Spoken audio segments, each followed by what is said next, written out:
Guillaume Meurette, bonjour. Bonjour.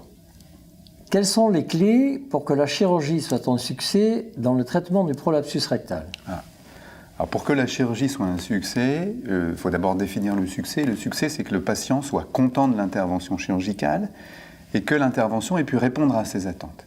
Alors pour que l'intervention puisse répondre à ses attentes, il faut d'abord qu'elle corrige l'anatomie. Et ça, pour les chirurgiens, c'est une donnée assez évidente.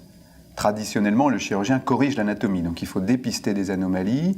Une fois qu'on a vu ces anomalies, il faut pouvoir restaurer une anatomie avec un deuxième point qui est important, c'est ne pas entraîner de séquelles de la chirurgie qui pourraient laisser apparaître d'autres symptômes ou d'autres plaintes.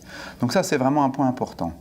Mais le plus important, la clé la plus importante, au-delà de la correction de l'anatomie, c'est d'être capable d'interpréter la plainte du patient. Et de ce côté, on voit souvent un peu plus de discordance entre le patient et son médecin dans le discours du chirurgien qui est peut-être un peu moins clair et peut-être moins éduqué à parler de ces séquelles et de l'amélioration de la plainte. Donc, c'est vraiment un point sur lequel les chirurgiens font beaucoup de progrès, c'est d'être capable de dire au patient, finalement, vous avez une anomalie anatomique, mais le plus important, ce n'est pas de la corriger, c'est d'améliorer ce qui vous gêne.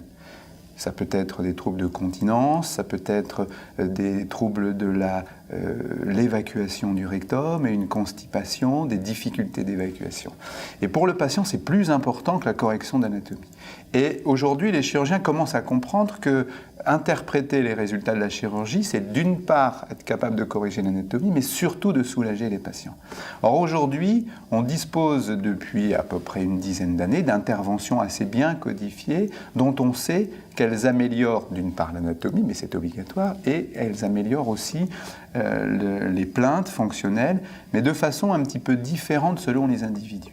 Donc, toute la finesse du choix de la chirurgie, c'est de trouver, d'avoir en tête ces deux clés et de pouvoir proposer à chaque patient l'intervention qui pourra probablement l'améliorer au mieux de sa plainte. Et si on discute avant l'intervention très précisément de ces plaintes et de ces symptômes fonctionnels, c'est probablement dans ces cas-là qu'on a les plus grands succès en post-opératoire.